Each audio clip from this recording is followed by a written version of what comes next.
Hello दोस्तों, इस video में मोस्ट रिपीटेड क्वेश्चन की जो सीरीज चल रही है, सीरीज का नंबर है अपने 2, उसके क्वेश्चन करा रहे हैं। तो आप देखोगे एसएससी और रेलवे के जो मोस्ट रिपीटेड क्वेश्चन है जो 3 से 4 बार पूछे गए, वो करा रहा हूँ। ठीक है, आप ये देख सकते हो। ठीक है, जो आपके नेक्स्ट जो एग्जाम है 2026 के, सभी एग्जाम्स के लिए इंपॉर्टेंट बन सकते हैं। ठीक है, तो इसमें मैंने क्या कर रखा है, आपको पहले क्वेश्चन बताया, फिर उससे रिलेटेड अदर इंपॉर्टेंट फैक्टर बताऊंगा जो आपके नेक्स्ट एग्जाम के लिए इंपॉर्टेंट बन सकती है। ठीक है, जैसे करंट का क्वेश्चन बता देता हूँ, जो आपको अभी वो वुमेन प्रीमियर लीग हुई थी ना, उससे क्वेश्चन पूछा गया था। ठीक है, तो उसके सारे जो टाइप बता देता हूँ किसी किसी के थे। 2026 में उसका विनर कौन रहा था, ये क्वेश्चन था उसका। ठीक है, तो मैंने क्या किया था, उसमें सारे टाइप कवर कर लिए। कौन सा संस्करण था, 13। तीसरा क्वेश्चन संस्करण था। फर्स्ट में कौन सा जीता था, मुंबई इंडियंस जीती थी। सेकंड में आरसीबी जीती थी वापस। फोर्थ थर्ड में कौन जीती, अपने मुंबई इंडियंस जीती थी। हर बार कौन हार रहा था, अपने दिल्ली कैपिटल्स। ये जितने भी क्वेश्चन इससे रिलेटेड मैंने सब बता दिया आपको। क्या पता अगर 2025 से 26 से 24 से आपको पता है कि एसएससी रेलवे का जो ट्रेंड है वो 1 या 2 साल पुराना, 2-3 साल पुराना भी अगर करंट पूछ सकता है, तो ऐसे सारे क्वेश्चन जो रिपीटेड की श्रेणी में, वो इस वीडियो में मैंने आपको कराने का प्रयास किया है। ठीक है, तो वीडियो अच्छी लगी तो वीडियो को लाइक, चैनल को सब्सक्राइब कर देना और अपने दोस्तों तक शेयर कर देना, क्योंकि इसमें क्या है, हम वो ही क्वेश्चन लाए हैं जो रिपीटेड क्वेश्चन की सीरीज में। अगर आपको एक भी क्वेश्चन बकवास लगे तो आपको वीडियो को जो इच्छा हो जो कमेंट कर सकते हो। ठीक है, तो बिना देर के वीडियो को स्टार्ट करते हैं। अब पहला जो क्वेश्चन पूछा गया था वो एंशियंट हिस्ट्री से क्वेश्चन पूछा गया था। ठीक है, तो हमारा क्वेश्चन पूछा गया था, प्राचीन काल में भुक्ति शब्द का अर्थ क्या होता है। तो इसका मतलब होता है प्रशासनिक विभाग, जैसे प्रांत या अपने जो राज्य होते हैं ना, स्टेट, उसे भुक्ति कहा जाता है। ठीक है, और अगर फैक्ट देखोगे तो आप देखोगे गुप्त साम्राज्य के दौरान साम्राज्य को कई प्रांतों में विभाजित किया जाता था, जिसे भुक्ति कहते हैं। जैसे अपने इंडिया है, उसमें 28 राज्य हैं, तो उसको प्रांत कहते थे अभी। ठीक है, अभी प्रांत या स्टेट कहते हैं, लेकिन उस टाइम में उसको भुक्ति कहा जाता था। ठीक है, और जो जिले हैं उनको क्या कहा जाता था वो भी देखोगे आप। तो भुक्ति के राज्यपाल या राज्य का प्रमुख उपरी कहा जाता है। जो राज्यपाल स्टेट का प्रमुख, उस अभी तो सीएम कहते हैं, लेकिन उस टाइम उपरी कहा जाता था। ठीक है, भुक्तों को आगे जिलों में विभाजित किया जाता था, जिसे विषय कहा जाता था। ठीक है, इससे अलग अलग टाइप से क्वेश्चन इसमें पूछे रहे थे, भुक्ति किसे कहते हैं, और जो भुक्ति का जो राज्यपाल है, अभी का जो राज्यपाल होता है, उसे पहले क्या कहा जाता था है। और ठीक है, जिलों को विभाजित किया जाता है, उसको कैसे क्या कहा जाता है। ऐसे ऐसे डिफरेंट क्वेश्चन पूछे जा रहे हैं, इससे भी एक बार पढ़ लेना आप। ठीक है, नेक्स्ट क्वेश्चन पूछा गया था, वो पूछा गया था वर्चुअल मेमोरी से क्वेश्चन था हमारा। ठीक है, तो क्वेश्चन पूछा गया था, वर्चुअल मेमोरी का प्राथमिक उद्देश्य क्या होता है। तो आप देखोगे वर्चुअल मेमोरी का प्राथमिक उद्देश्य कंप्यूटर को RAM, रैंडम एक्सेस मेमोरीज की फुल फॉर्म। ठीक है, मैं भौतिक रूप से उपलब्ध मेमोरी से अधिक मेमोरी का उपयोग करने के लिए सक्षम बनाना, या हार्ड डिस्क को एक हिस्से का अस्थायी RAM की तरह इस्तेमाल किया जाता है, जिसे लॉजिकल मेमोरी के नाम से जाना जाता है। यह बड़े सॉफ्टवेयर प्रोग्राम को चलाने में मदद करता है जो उपलब्ध RAM से आकार में बड़े होते हैं। ठीक है, नेक्स्ट क्वेश्चन देखेंगे हम।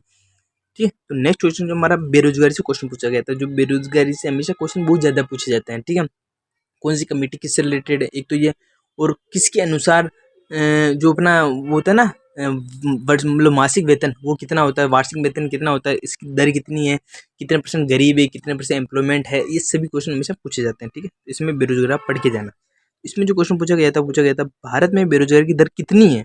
तो आप देखो, अप्रैल 2025 में जारी किए गए पहले मासिक सर्वेक्षण आंकड़ों के आधार पर भारत में मासिक बेरोजगारी 5.1% है। 2025 की पूछा था, 2026 की नहीं पूछा, ये याद कर लेना। ये ऐसे ही क्वेश्चन को डिसमिस करता है। ठीक है, और अगर इंपॉर्टेंट फैक्ट देखोगे, आप देखोगे भारत में बेरोजगारी के आंकड़े मुख्य रूप से NSO द्वारा जारी किए जाते हैं। अब NSO का गठन कब हुआ था, तो इसका गठन 2019 को हुआ था, एक तो याद रखो। और इसका जो गठन हुआ था, 2 संस्थाओं को मिला के हुआ था। तो CSO सेंट्रल स्टैटिक ऑर्गेनाइजेशन को हुआ था, एक NSSO, इन दोनों का जो विलय कराकर NSO की स्थापना 2019 में की गई थी।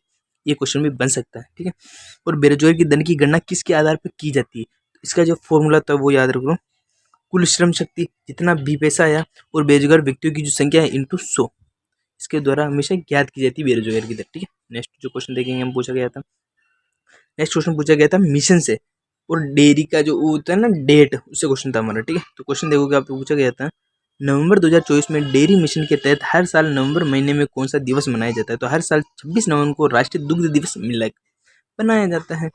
और इनफैक्ट देखोगे तो इसके जनक कौन है, तो आप देखोगे यह दिवस भारत में श्वेत क्रांति के जनक डॉक्टर वर्गीज कुरियन के जन्मदिन के उपलक्ष्य में मनाया जाता है। भारत दुनिया का सबसे बड़ा दुग्ध उत्पादन की श्रेणी में प्रथम स्थान है। ठीक है, 2 क्वेश्चन बन सकते हैं जो आप याद कर लो। प्रथम स्थान दुग्ध के कौन है, भारत है, मतलब भारत है। ठीक है, दूसरा श्वेत क्रांति की जनक कौन? वर्गीज कुरियन है। ये 2 क्वेश्चन इंपॉर्टेंट पूछे जाते हैं हमेशा अक्सर, तो ये याद रख सकते हो, ठीक है। 3 से 4 बार ये भी मिल जाएगा आपको अलग-अलग। नेक्स्ट क्वेश्चन देखेंगे हम। नेक्स्ट क्वेश्चन पूछा गया था आर्टिकल 32 से।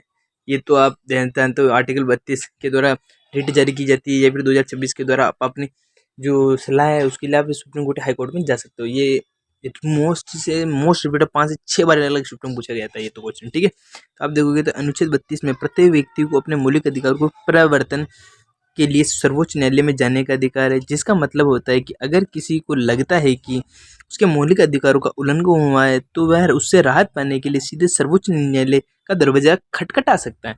सर्वोच्च न्यायालय का तो 32 के अनुसार, लेकिन अगर वो खटकाना चाहता है अपने हाई कोर्ट का दरवाजा, तो 226 के तहत जाएगा, ठीक है।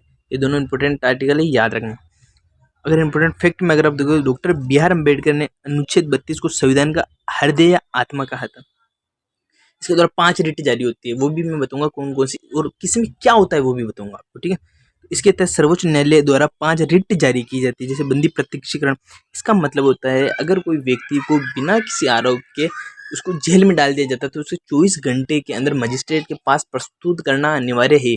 और उसमें के जो गाड़ी, जैसे कि आप बॉम्बे से पकड़ा, अब राजस्थान में लाना चाह रहे हो, तो जो आने का समय उसको घटाकर 24 घंटों में पहुंचाना होता था, ठीक है।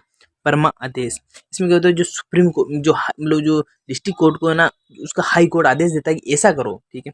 उत्प्रेषण का मतलब होता है, उत्प्रेषण प्रतिषेध का मतलब जो सुप्रीम सुप्रीम कोर्ट छोटी छोटी कोर्टों को आदेश देता है कि आपने ये गलत किया, ये सुनवाई हमारे पास भेजो, हम इसको सही करेंगे, ठीक है।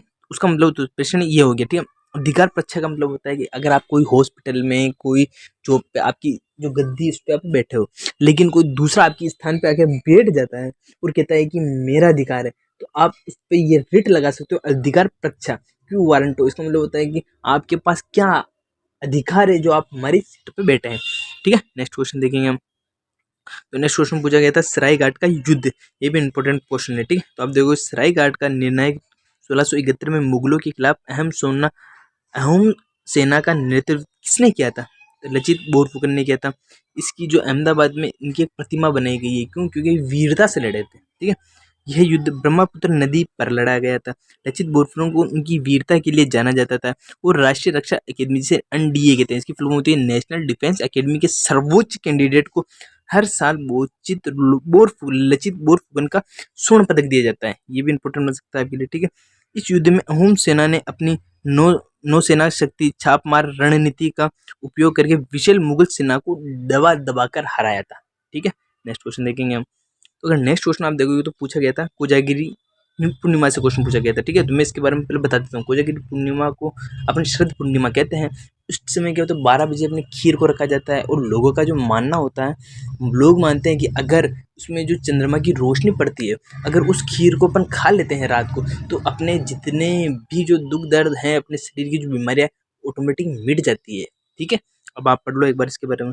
कोजागिरी पूर्णिमा की रात मुख्य रूप से किस देवी की, लक्ष्मी की पूजा की जाती है। देवी लक्ष्मी की पूजा के नाम पर मतलब देवी लक्ष्मी को समर्पित है, इसे याद रख सकते हो, ठीक है। इसे शरद पूर्णिमा के नाम से जाना जाता है। यह मान्यता है कि इस रात देवी लक्ष्मी ये देखने के लिए धरती पर आती है कि कौन जाग रहा है, इसलिए कौन जाग रहा है, को जाती हुई है, ठीक है। इसलिए इसे कोजागिरी के नाम से जाना जाता है। इसे रात खुले आसमान के नीचे खीर रखने की परंपरा होती है। माना जाता है कि चंद्रमा की किरणें इसमें औषधि गुण डाल देती है, ठीक है। मैंने बताया था ना, वैसा ही, ठीक है। नेक्स्ट क्वेश्चन देखेंगे हम। तो नेक्स्ट क्वेश्चन पूछा गया था, वो पूछा गया था प्राचीन ग्रंथ में दीपवंश और महावंश इस किससे रिलेटेड, इससे रिलेटेड क्वेश्चन था हमारा, ठीक है। क्वेश्चन था प्राचीन ग्रंथ दीपवंश और महावंश मुख्य रूप से किस धर्म से संबंधित है? तो ये अपने बौद्ध धर्म से संबंधित है, ये हो गया।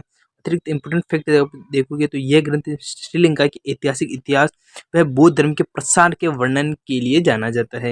यह पाली भाषा में लिखा हुआ है, जिसमें सम्राट अशोक के बौद्ध धर्म के प्रचार के प्रयासों का भी उल्लेख मिलता है कि कैसे कैसे उन्होंने अपने बौद्ध धर्म का प्रचार प्रसार भी किया था, और कैसे उन्होंने धम्म की उपाधि अपनाई थी, और कहाँ पर उन्होंने बौद्ध संगति कराई थी। उससे रिलेटेड जो भी इंपोर्टेंट फैक्ट है, उसके अध्यक्ष कौन थे, उसके उपाध्यक्ष कौन थे, उससे और कौन सी जगह पे, वो ये भी इसमें बताया गया है, ठीक है। नेक्स्ट क्वेश्चन देखेंगे हम।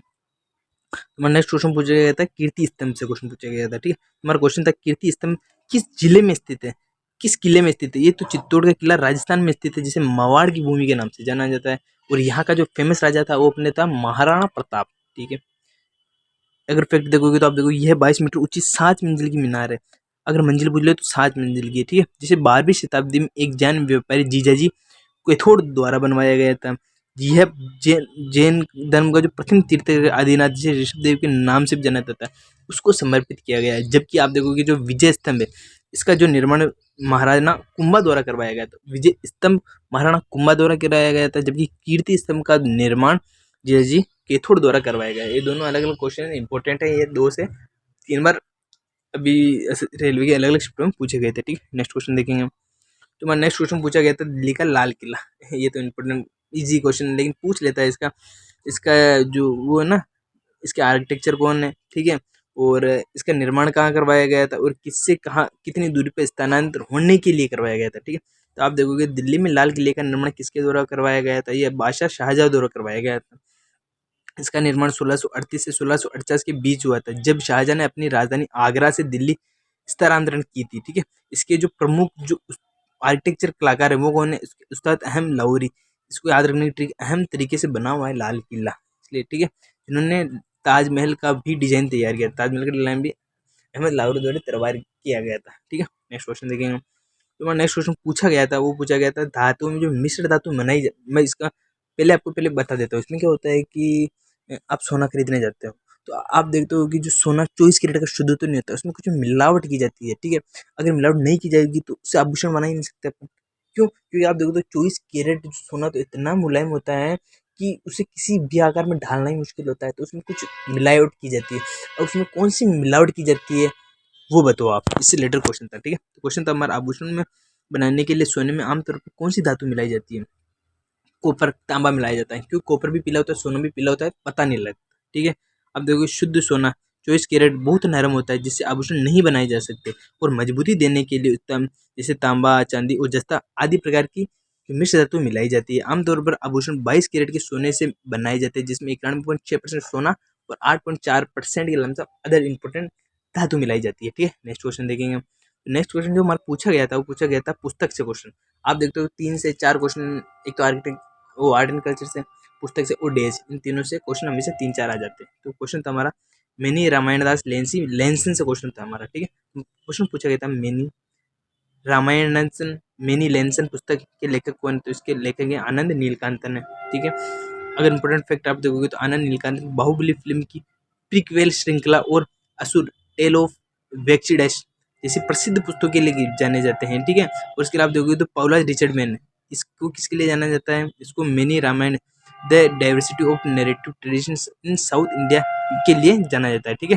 सॉरी हमारा नेक्स्ट क्वेश्चन चल गया, ठीक है। जो हमारा नेक्स्ट क्वेश्चन पूछा गया था वो पूछा गया था जलदापारा राष्ट्रीय उद्यान से क्वेश्चन पूछा गया था। तो हमारा क्वेश्चन था जलदापारा राष्ट्रीय उद्यान किस राज्य में स्थित है, तो ये अपने पश्चिम बंगाल में स्थित है। अभी किसके लिए जाना जाता है ये देख लो आप, कौन सी नदी पर स्थित है ये देख लो आप। तो आप देखोगे यह राष्ट्रीय उद्यान एक सिंग वाले एशियाई गेंडों के लिए प्रसिद्ध है, और यह हिमालय की तलवटी में तोरस नदी के किनारे पर स्थित है। ये भी क्वेश्चन इंपॉर्टेंट बन सकता है, ठीक है। नेक्स्ट क्वेश्चन देखेंगे हम। तो नेक्स्ट क्वेश्चन हमारा पूछा गया था इतिहास में इकोनॉमिक्स में पूछा गया था पंचवर्षीय योजना से, ठीक है। आप दिल्ली पुलिस में देखोगे इसे 5 से 6 क्वेश्चन पंचवर्षीय योजना से पूछ रहा था।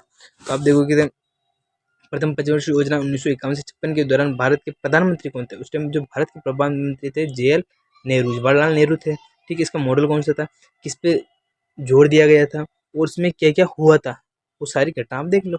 मॉडल था अपने हेरोडोमल मॉडल पर आधारित थी। जो इसका लक्ष्य था कृषि का विकास करना था। इसमें क्या क्या हासिल किया था इन्होंने, इसमें भाखड़ा नागल जैसी बांध और कई अनेक बांधों की स्थापना की थी। और अगर फैक्ट देखोगे तो 7वीं और 8वीं पंचवर्षीय योजना के बीच 2 वर्षीय योजनाएं 1990 के 1991 परिणाम लागू की गई थी, जिसका मुख्य कारण था देश में जो राजनीतिक अस्थिरता बैलेंस ऑफ पेमेंट का असंतुलन बन गया था। उस टाइम जो भारत में विदेशी मुद्रा का अकाल पड़ गया था, जो भारत में दूसरे देशों से कुछ सामान खरीदने के लिए जो डॉलर है जो अदर मुद्रा होती है ना उसका अकाल पड़ गया था, इसलिए वहाँ पर वो प्राइवेटाइजेशन ग्लोबलाइजेशन और हाँ इंडस्ट्रियलाइजेशन ऐसे कुछ स्कीम 2 साल के लिए अपनाई थी, गैप लिया था, ठीक है। नेक्स्ट क्वेश्चन जो हमारा पूछा गया था वो पूछा गया था हमारे,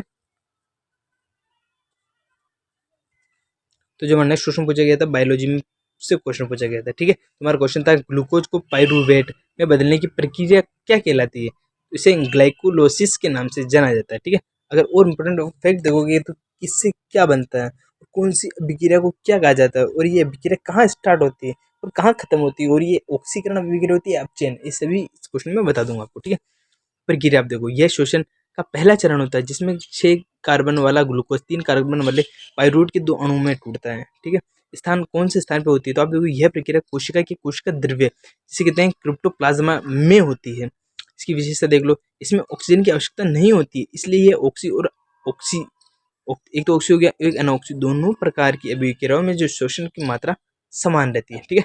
नेक्स्ट क्वेश्चन देखेंगे। तो नेक्स्ट क्वेश्चन पूछा गया था फिजिक्स में, जो न्यूमेरिकल क्वेश्चन था हमारा, ठीक है। जो क्वेश्चन पूछा गया था, एक कार विराम अवस्था में शुरू होकर 5 सेकंड में 10 मीटर प्रति सेकंड का वेग प्राप्त करती है, तो इसका त्वरण क्या था। इसका त्वरण होता है 2 मीटर प्रति सेकंड, स्क्वायर है ना, ये नीचे आ गया था, ठीक है। ये अभी करेक्ट कर लेना, ठीक है। इसका आप देखोगे तो प्रारंभिक वेग तो 0, अंतिम वेग क्या हो गया v 10 है और समय 5 है, ठीक है। इसका जो सूत्र होता है v बराबर u प्लस ए टी होता है।